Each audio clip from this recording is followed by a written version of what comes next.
So, what's the best way to explore Gannan? The Gannan Tibetan Autonomous Prefecture is located in the southern part of Gansu Province, China.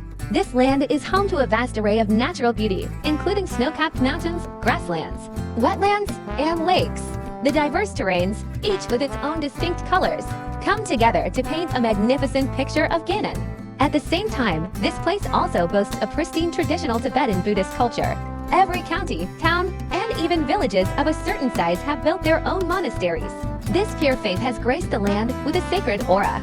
The sculpted natural landscapes here are combined with traditional Tibetan Buddhist culture. It's one part scenery, one part faith. This makes Gannan both splendid and mysterious. If you enjoy exploring the beautiful landscapes of the country, then don't miss out on this travel guide. The guide will continue to cover the route, timing, distances, places to eat, and illustrative photos. For those of you who need it, feel free to like and save it in advance. Online, people often compare the scenery of Gannan to that of Xinjiang. Can you tell the difference between Gannan and Xinjiang? For this self-driving trip, I planned for 5 days. Overall, the pace of the trip is planned to be quite relaxed. The main reason is to allow enough time to experience the beautiful scenery and feel the culture. You can adjust it to suit your own circumstances. We've marked the locations mentioned in the guide at their specific spots on the map. This way, you can visualize the route more intuitively. The total distance is 996 kilometers, and the toll fees are 193 yuan. The route from start to finish forms a complete loop. So next, let's begin our journey through the 9-colored Gannan. On the first day, we'll arrive in Lanzhou, spend the night in Xia County, and visit Labrang Monastery and the Ganjia grasslands. The total distance is 235 kilometers. Here, I'll talk a little about why we chose Lanzhou as the starting point. Because it's a provincial capital, transportation is very convenient. The city itself is also well worth a visit. You could stay for 1 or 2 days. More importantly, renting a car here is very convenient. Previously, we had flown directly to Xia County first. This Havel H5 could barely make it up the slopes, yet they dared to charge us 630 yuan a day for the rental. But there were really too few car rental options around, so we had no choice but to pick it. I wonder if any of you need a Lanzhou travel guide? If you do, feel free to comment with the number 1. If enough people are interested, we'll make a special trip later to create a Lanzhou travel guide. If you arrive in Lanzhou and don't plan to stay, then contact the car rental company in advance. They will bring the car to the airport or train station, and after lunch, you can drive straight towards Labrang Monastery. The first stop is Labrang Monastery, known as the World's Institute of Tibetan Studies. It has the world's longest corridor of prayer wheels and possesses the best Tibetan Buddhist education system in the country. The entrance fee is 40 yuan per person, which includes a guide's fee. Whether you follow a guide to tour the monastery or take a leisurely stroll on your own and happen to meet devout monks, this place can offer you a unique cultural experience. After leaving Labrang Monastery, if there's still enough time, you can visit the Ganjia grasslands. The total distance is 36 kilometers. It will take about 4 hours, 14 minutes. This place was once part of the ancient Western Xia dynasty's territory, boasting a rich cultural heritage and beautiful natural scenery. The main attractions include Bajia City and Bangxi Cliff. Walking here feels like stepping right into an oil painting. Returning to Xia County town, it's located right next to the Labrang Monastery. For dinner, I suggest the Zhang Yun restaurant. Aside from being a little pricey, there's nothing to complain about. They serve very delicious Tibetan dishes here. The peacock they raise here is especially beautiful, and the young female owner is a great cook. The prices are also quite reasonable. After dinner, you can head back to your hotel to rest.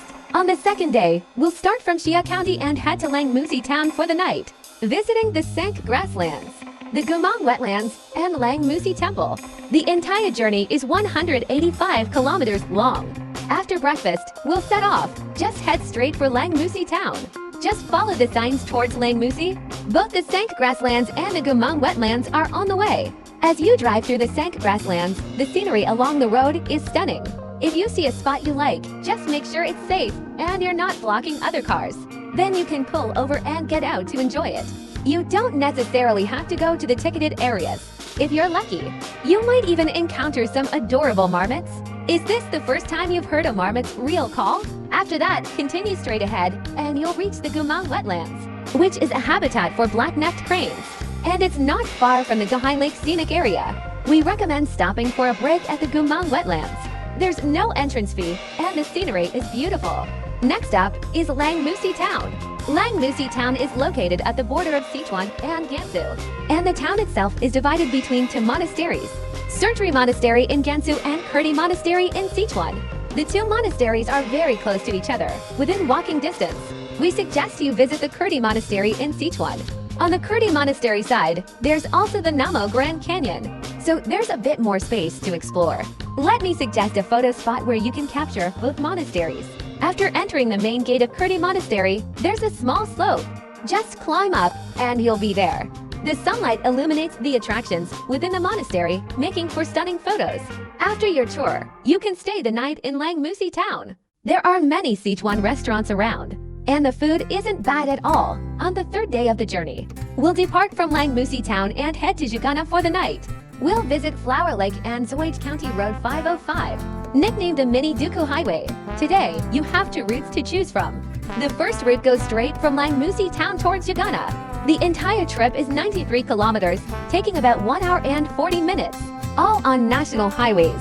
So it's safe, the scenery along the way isn't bad, and the main focus is sightseeing in Jugana. The second route goes via Flower Lake, then takes County Road 505 to get to Jugana.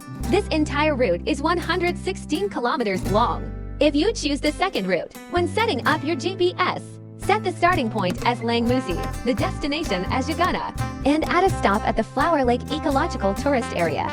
Then, set the navigation mode to walking. When you see County Road 505 appear on the map, it means you've set it up correctly. Zoage County Road 505 is known as the Mini Duku Highway. The entire stretch is about 50 kilometers long, and these 50 kilometers will take you through river valleys, forests, canyons, grasslands, cliffs, and many other magnificent and diverse natural landscapes. The first half of the road is quite narrow, and the second half is unpaved. The road conditions are complex, so it's more suitable for experienced drivers. You'll need an off-road vehicle, and what's more, you might even encounter blocked roads and have to turn back. But the scenery along the way is truly beautiful. We had just recently driven the real Duku Highway, so we decided to skip this one. For any drivers who have enough time and are interested, you can take an off-road vehicle and go exploring. When you arrive at the foot of the Jugana Mountains, there's an entrance gate to the tourist area, and you have to buy a ticket to get in, which costs 80 yuan per person. I don't know what everyone else thinks, but does it really seem reasonable to put a tourist gate on a national highway and charge an entrance fee to a village? But I can let you in on a little secret. If you go in the opposite direction, entering Jugana from the designated tourist road, then you won't need to buy an entrance ticket. After watching this guide, you can totally choose to take the route in reverse. Jugana means stone box in Tibetan. This place is a natural stone fortress. The village is nestled inside a stone palace. The words hidden realm need no explanation. You just feel it in your heart. Jugana is divided into 4 villages, which, from lowest to highest, are Dongwa Village, Yeri Village, Dori Village, and Daba Village. Dongwa Village is the most bustling one. From the wooden path in the village, it's about a 25-minute walk up to the fairy meadow. As for accommodation, we suggest choosing Yeri Village. You can get a direct panoramic view of Jugana from above, and it's not too far from the busy part of the tourist area. They even have a bonfire at night. It just wasn't that amazing. As for dinner, you can just pick any restaurant that looks decent. The Sonam Tibetan restaurant, which is ranked #1 on Dianping and is quite famous online. We tried it ourselves and honestly felt it was just average. Most likely, any of the nearby Tibetan restaurants can make food that tastes like this, so there's no need to go out of your way to check in there. To be honest, Jugana has become quite commercialized. Overall, the experience is average, but the scenery is absolutely stunning. Day 10 of our journey, we set off from Jugana to Hezuo City to spend the night, exploring Locks Road and Myring Grassland. The entire trip is 256 kilometers. On this day, it's best to wake up early, because the one thing you absolutely can't miss in Jugana is the morning mist. It's about 10 past 8 right now, and the villagers are starting to cook. Then, the cooking smoke rises from below, with the mist above and the kitchen smoke below. The scenery at this moment is incredibly beautiful. After breakfast, we head out to Locks Road. The entire route is about 100 kilometers long. There are many money stone piles along the way. I've stacked a few for you, our viewers, hoping that every time the wind blows, It will carry a blessing to all of you. The highest point reaches over 4,000 meters, from dense forests at low altitudes to high alpine meadows. You also have to pass by cliffs, grasslands, rivers, and other landscapes. Along the entire road, the scenery alternates between majestic and serene. And our travel companions couldn't help but gasp in amazement. However, it's worth noting that most sections of Lox Road are not paved. There's even a stretch of over 10 kilometers full of bomb craters, which places high demands on both the vehicle and the driver's experience.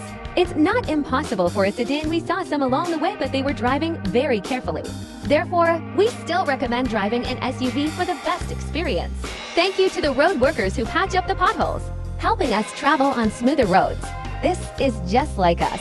Because of the potholes we've stumbled into, we hope we can help others avoid them to some extent.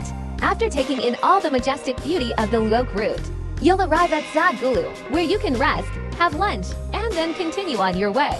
Drive in the direction of the Myron Grassland. After passing through the Jinfin Tunnel, you'll reach the Myron Grassland. This place is part of the Qinghai Tibet Plateau, with a characteristic alpine meadow terrain. And like the vast, flat grasslands, the surface here is dotted with small, uniformly sized, and neatly arranged mounds of grass, which are perfectly round, creating a unique grassland landscape. After your visit, drive to Hesuo City to rest for the night. Hesuo City is the capital of the Gannan Autonomous Prefecture, and it's the economic, cultural, and political center of all of Gannan. In the evening, you can take a stroll around Hesuo City and enjoy the local cuisine. On the 5th day of our journey, we will depart from Hesuo City to Lanzhou, and from there, return to our own cities. Along the way, I'll visit the Milarepa Buddha Pavilion. The total distance is 228 kilometers. In the morning, after waking up and having breakfast, we'll head to the Milarepa Buddha Pavilion, which is just a few kilometers from Hesuo City. This Buddha Pavilion is 9 stories high and is the only structure of its kind in the entire Tibetan region. It's a famous multi-story temple dedicated to the patriarchs of various Tibetan Buddhist sects. The pavilion houses over 1,270 Buddha statues of various kinds, earning it the nickname the Museum of Tibetan Buddhism. The entrance fee is 20 yuan per person. You need to take off your shoes when entering the pavilion, and photography is not allowed inside. After leaving the Buddha Pavilion, we will set off towards Lanzhou. The total distance is 228 kilometers. Then from Lanzhou, you can return to your city, concluding this splendid, colorful Gannan journey. This self-driving trip of mine was mainly focused on the Gannan Loop. If you have more time, you can add the beautiful scenery of Lianbao Yes in Sichuan and the first bend of the Yellow River to your itinerary. Based on this Gannan trip, I have a few small pieces of advice for you. Gannan is generally very clean and beautiful, so please don't litter in such a lovely place. The road conditions on the 550 County Road in Ruirgai and the Luok route are quite challenging, so I recommend that only seasoned drivers with experience driving SUVs attempt them. Because this is a Tibetan autonomous prefecture and the majority of the population is Tibetan, you must respect the local customs and beliefs. Please support me by liking, sharing, commenting, and following. Using the potholes we've stumbled into to help others avoid them. These wonderful places are worth coming to experience for yourself. See you next time!